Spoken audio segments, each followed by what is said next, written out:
Good morning, ladies and gentlemen. So, Muhammad, I actually chose Muhammad, or Muhammad, like what's the pronunciation? Muhammad, and he was the founder of the religion of Islam, and it's considered by Muslims one of the, he's considered to be a messenger and prophet of God. He was born in Mecca in the year 570. His father passed away 6 months before Muhammad was born, and his mother died when he was 6 years old. So he was raised by uncle, and the interesting fact, I discovered that he was unable to read and write all his life. He was, as a person, he was very truthful, trustworthy, and very considerate person, and very honest, generous, and sincere, and he was called the trustworthy one. At age 40, he actually received the first revelation from God through Angel Gabriel, who one night Angel Gabriel showed to Muhammad, and he promised him a ride on a white horse. They were traveling from Mecca to Jerusalem. On a white horse was a woman's face, and Angel Gabriel told Muhammad that he gonna go to the 7th heaven. So they were going to the first heaven when he met Adam. He traveled to the 2nd heaven when he met Moses, and after, when they were about to go to the 7th heaven, Angel Gabriel told him that you have to go on your own, and that's when you're gonna meet God.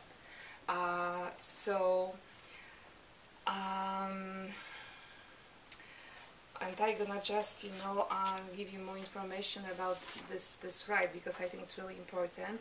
In other words, Muhammad ascended that night, and by 7th heaven we refer to 7 chakras of our subtle system, where reside the deities, and the white, horse with a woman's face refers to the Shakti power, which is within us.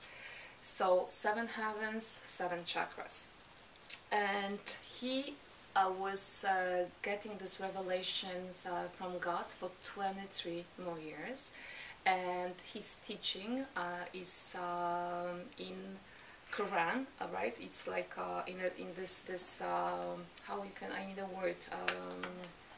His teaching is called as a Quran, or like it's revealed in Quran, I would say.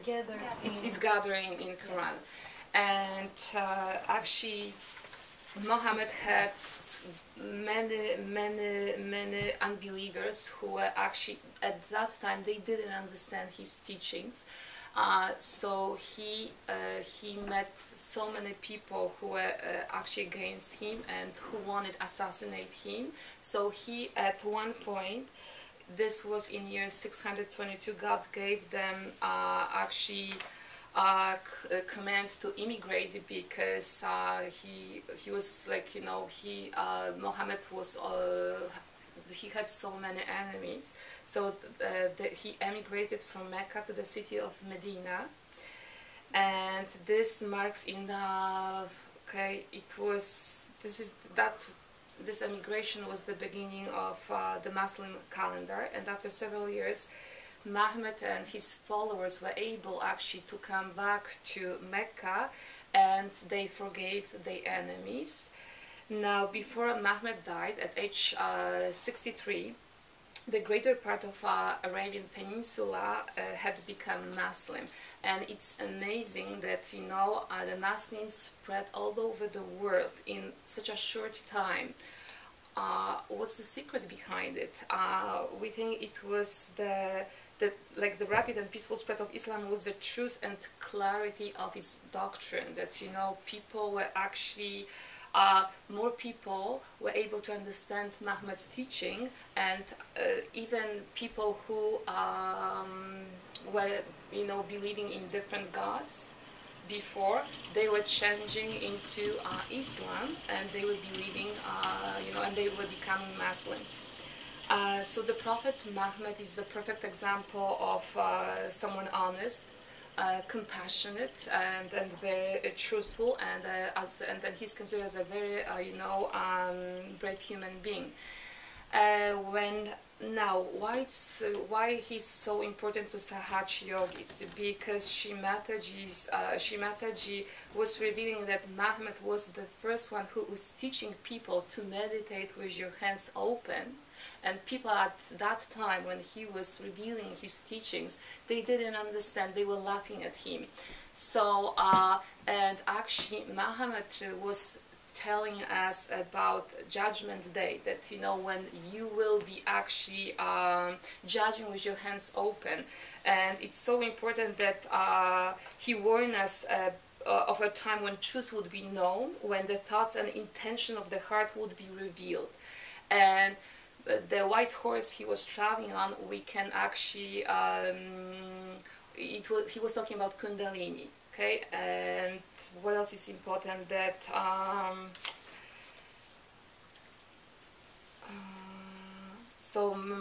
the resurrection time, when your hands will speak, when you get your self-realization, and he referred to Kundalini as a white horse, so he knew what would happen to people after receiving the self-realization.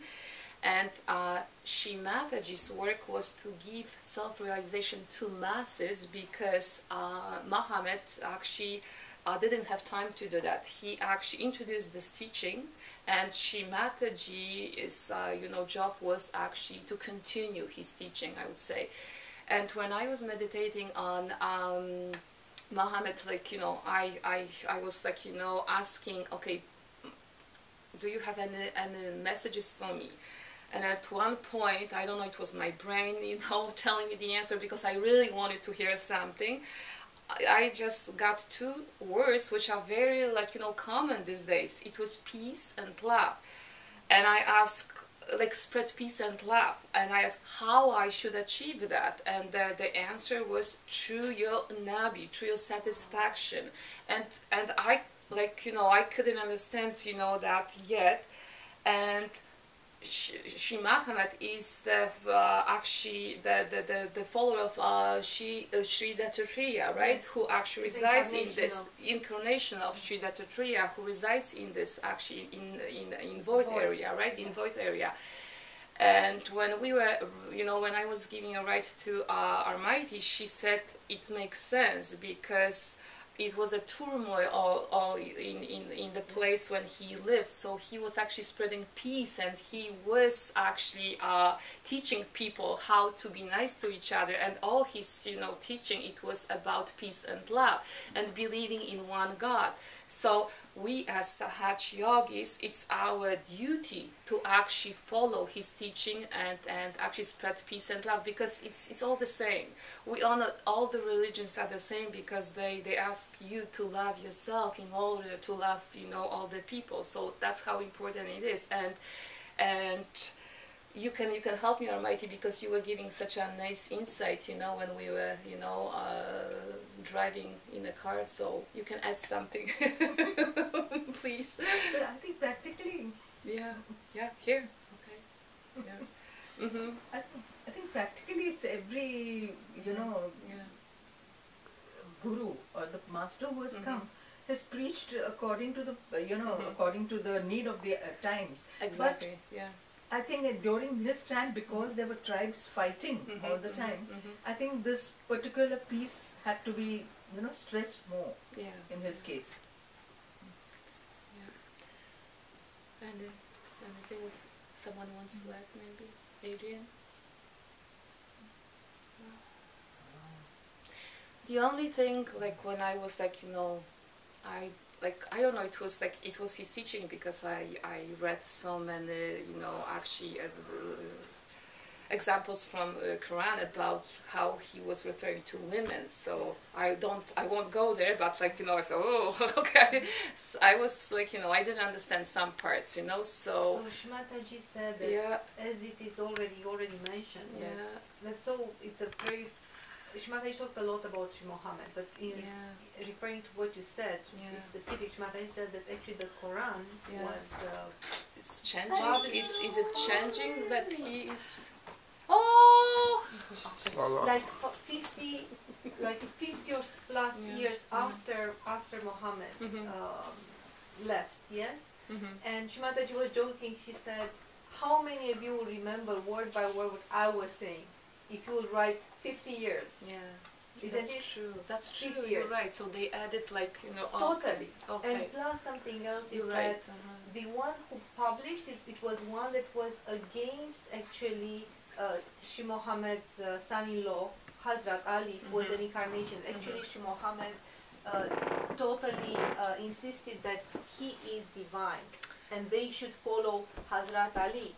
Instead, those who were actually taking care of the Quran and everything, they were the ones who killed his family. Oh, it makes So sense to me imagine how, right now. that's why Yeah, because I couldn't understand how such a nice person would this actually is talk what it about is. women like that, you know? It doesn't make sense to Totally. me. Yeah, yeah, And okay. that's why Shri Mataji is saying all the time when you read any sacred book, as Sahaja is trust your vibrations.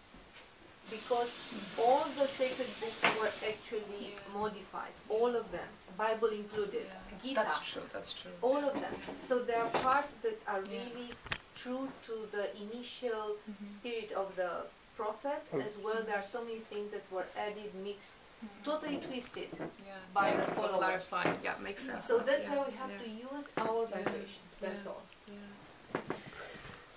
Yeah, so thank you. And just I showed some people a picture I took of Shri Mataji yesterday. I was meditating, and in my room was dark, my bedroom. It was the light coming only from my closet, and I had put a little candle in front of Shri Mataji's picture, and actually, all of a sudden, I saw a little heart, because it was the picture with Shri Mataji's hands, right, open hands. So between actually Shri Mataji's hands, it was a little heart. I don't know, it was reflection from the candle, but it was beautiful because of the placement, right, of the heart. So I went to grab my camera and take some pictures. And when I took first picture, it was a little white light, or I don't know, reflection on Shri Mataji's picture coming from the hand, right? So I started to take some pictures like crazy after I removed the light, because I'm thinking, oh, maybe in my mind was okay, maybe the light is giving the reflection something. So it was something beautiful, and I show maybe it's my imagination, maybe it was the light, but it's beautiful to see that it was vibrations for sure. It was so I can, my batteries are off now from showing the pictures everyone, but it's something nice to see. So I can forward to actually Ioana, and she will show you. So yeah. So it was, I said to Shri Mataji, oh, thank you so much for giving me a sign or something. So it was sweet, yeah. And just see one thing, what was the photograph? With Shri Mataji's hand? Yeah, with Shri Mataji's so hands. Again, you're right. So yeah. Like listen to your hands, right? They will actually speak, right? So, and I have a nice sentence actually, he said, your hands will speak and they will give you witness against you. So on your hands you will know. So our hands are the blessings of Krishna as they come from the same Vishuddhi, and it was two chakras, the Lalita chakra and Shri chakra. So, okay. Thank you so much. Yeah, thank you. No,